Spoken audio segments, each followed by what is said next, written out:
एक शाम प्राची टीवी पर सीरियल देख रही होती है। तभी उसकी सास वहां आती है। अरे सीरियल में तो ऐसे मग्न है जैसे आज रात का खाना पड़ोसी आकर बनाएंगे।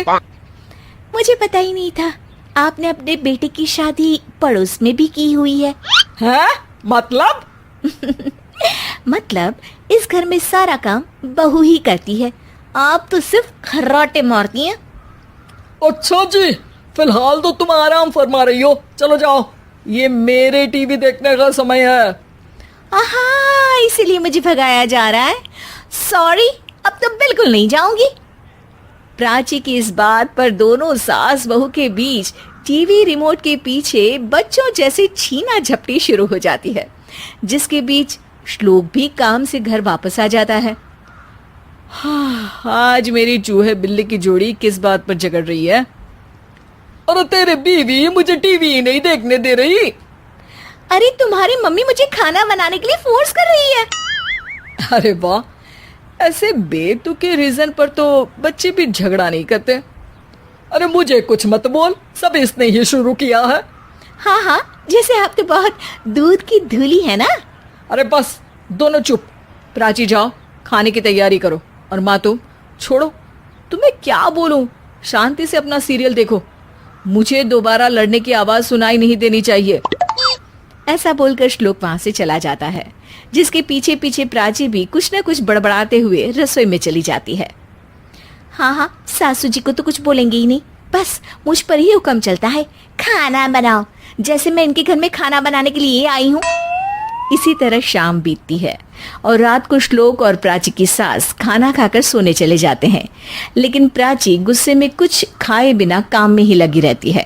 इस घर में किसी को घंटा फिक्र नहीं पड़ता, मैं खाऊं या भूखी रहूं। प्राची कुछ देर के लिए रसोई से बाहर जाती है और जैसे ही वापस आती है तो वहां दूध का भरा ग्लास देखकर हैरान रह जाती है। फिक्र पूरी है, बस दिखाना नहीं है।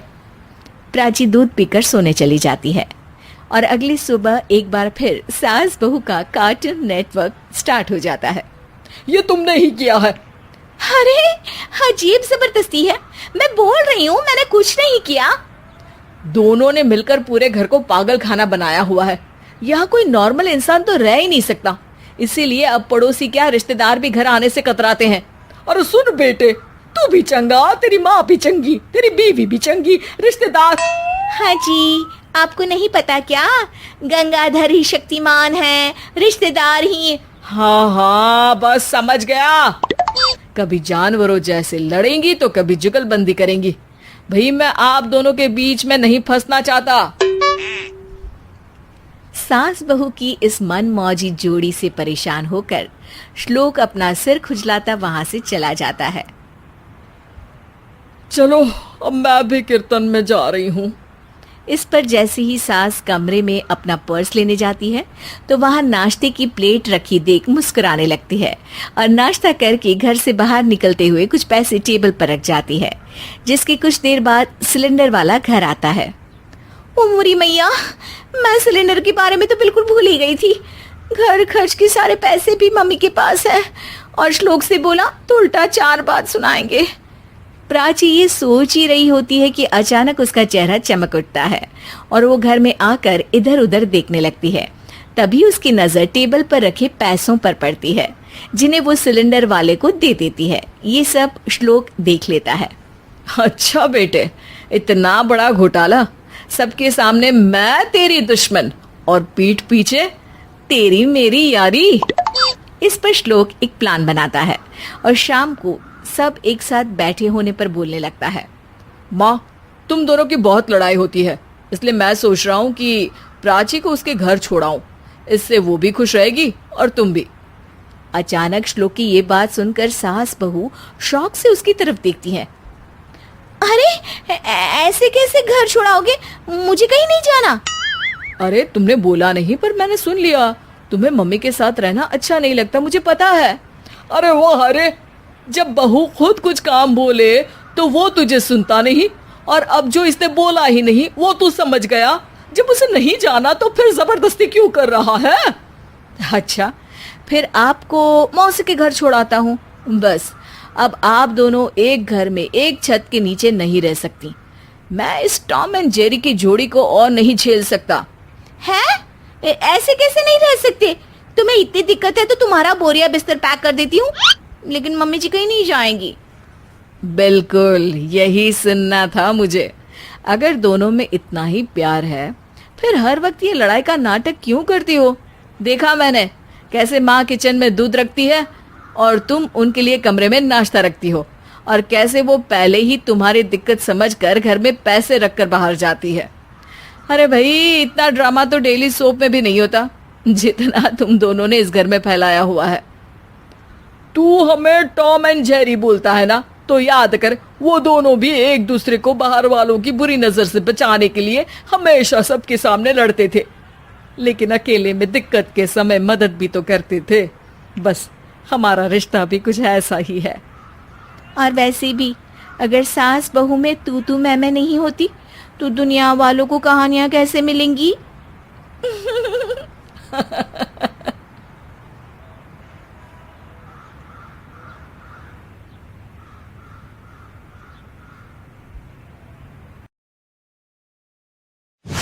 तीन तिगाड़ा काम बिगाड़ा।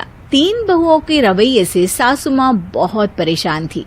दरअसल बात ये थी कि तीनों बहुओं में किसी बात को लेकर अनबन हो गई थी। तब से ही तीनों एक दूसरे से मुंह फुलाए रहती थी।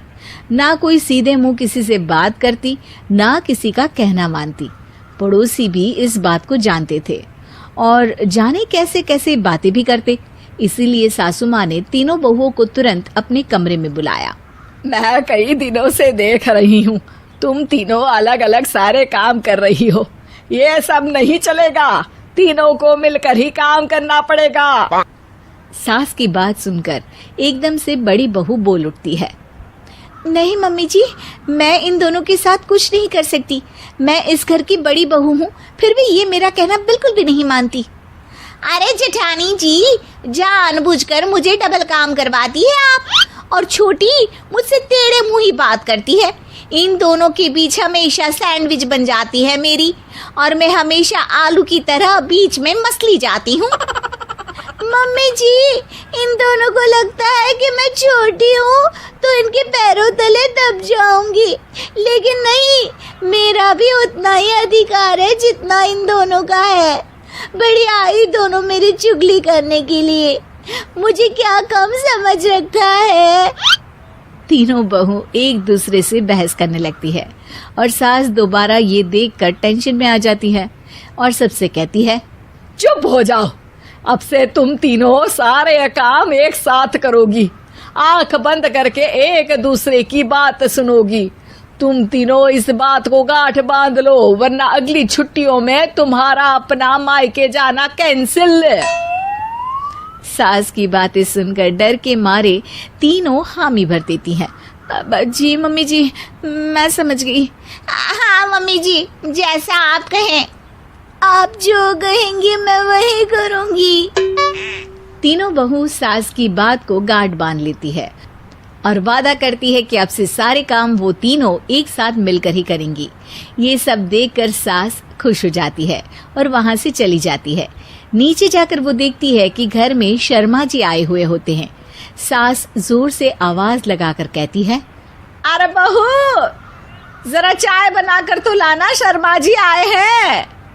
सास की बात सुनकर तीनों बहू तुरंत किचन की ओर भागती है और चाय बनाना शुरू कर देती है। मुझे तो एकदम मसाले वाली कड़क चाय पसंद है, तो हम शर्मा जी के लिए मसाले वाली चाय ही बनाएंगे। अरे नहीं दीदी, गर्मी के मौसम में मसाला चाय कौन पीता है? मैं तो शर्मा जी के लिए इलायची वाली चाय ही बनाऊंगी। ये कैसी बात कर रही हैं आप दोनों? मेरी मम्मी ने सिखाया है कि मेहमान को ज्यादा दूध और शक्कर वाली चाय देनी चाहिए, वरना वो घर वालों को कंजूस समझते हैं। तो मैं तो शर्मा जी को ऐसी ही चाय दूंगी। तीनों बहुएं अपने अपने तरीके से चाय में शक्कर, मसाला, पत्ती सब डाल देती है। उबलने के बाद तीनों मिलकर चाय बाहर लेकर जाती है और शर्मा जी और सासू माँ को देती हैं। चाय पीने के बाद शर्मा जी सासू माँ को देखकर शर्मा जाते हैं और शर्मिंदा महसूस करते हैं कि आखिर उन्होंने चाय पीने के लिए हामी क्यों भरी। सासू माँ भी चाय पीना शुरू करती है और कहती हैं, अरे बहू, ये कैसी चाय बनाई है? चाय है या मीठे दूध की बासुंदी?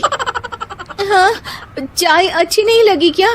कोई बात नहीं, हम पराठा बनाकर लाते हैं। चलो चलो अंदर। हाँ हाँ चलो। हाँ आती हूँ मैं भी। नहीं नहीं, मेरा पेट चाय नहीं चौपट कर दिया वही काफी है। पराठे से पोपट नहीं करवाना, मैं तो चलता हूँ। शर्मा जी चुपचाप पतली गली से निकल जाते हैं। अगले दिन सास बहुओं से कहती है, अरे बहू, जाओ जाके ऊपर के गेस्ट हाउस की सफाई कर दो। कल हमारे यहाँ मेरे दूर के रिश्तेदार आने वाले हैं, तो पूरे कमरे को चमका देना, समझी?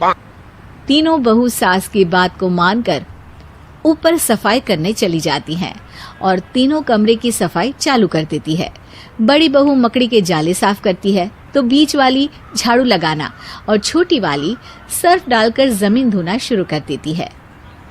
अरे दीदी जेठानी जी, अभी मैंने पूरी फर्श धोई और आप फिर से धूल नीचे गिरा रही हैं। और मछली जेठानी जी, आप बिना झाड़ू की धूल यहाँ छटक रही हैं। अरे तीनों को साफ करना है, एक साथ सफाई करते हैं ना। अरे वही तो, हम साथ साथ हैं, घर साफ साफ है। तीनों बहू ऐसे ही काम में उलझ जाती है और 2 घंटे तक एक ही कमरे की सफाई करती रहती है। बहुत देर से अपनी बहुओं को ना देखने के कारण सास ऊपर कमरे में उन्हें देखने जाती है, लेकिन कमरे में घुसती ही वो गीली फर्श पर फिसलने के कारण नीचे गिर जाती है। ओरी मोरी मैया, हड्डी मरोड़ के रख दी। आए, मेरी तो कमर ही टूट गई रे। तीनों बहुएं सास को उठाती हैं और बिस्तर पर सुला देती है। अरे मेरे हाथ पैर दर्द कर रहे हैं, दबा दो, आराम मिलेगा। हाँ जी माँ जी। अरे जी माँ जी, जी माँ जी। और तीनों बहुएं एक साथ सास के हाथ को दबाना शुरू कर देती हैं। माँ की तो चीख ही निकल जाती है और नतीजा ये होता है कि सास के बचे हुए शरीर में भी दर्द उठ जाता है। हाय राम, ये क्या कर दिया तुम तीनों ने। अरे मेरी तो किस्मत ही फूटी है कि तुम जैसी बहुएं मुझे मिली। हे भगवान, पूरे शरीर में दर्द बढ़ गया है। अब तो पता नहीं कि चल भी पाऊंगी या नहीं। माफ करो, मुझे गलती हो गई मुझसे कि तुम तीनों को एक साथ काम करने के लिए बोला। सोचा था तीनों मिलके अच्छे से काम करेगी, लेकिन बड़े बुजुर्ग सही कहते थे कि 3 तिगाड़ा काम बिगाड़ा। तुम लोगों ने ये बात ना आज साबित करके दिखा दी। तुम तीनों को तो समझाना यानी मानो भैंस के आगे बीन बजाना है। तुम्हें अकेले अकेले काम करना है ना, तो अब से तुम अकेले ही अपना अपना काम करो। तीनों बहुएं वहां से जाने लगती है। अरे कहाँ जा रही हो? आप ही ने तो कहा कि अपना अपना काम तो मुझे मुल्तानी मिट्टी लगानी है। अरे मुझे भी तो नेल पॉलिश लगानी है। मुझे ना मेहंदी लगानी है। सास अपना सर पीट लेती है और कहती है, अरे मुझे भी लगाना है कुछ। क्या माँ जी? क्या माँ जी? क्या माँ जी? तुम्हारे घर वालों को फोन तुम्हारी हरकतें बताने के लिए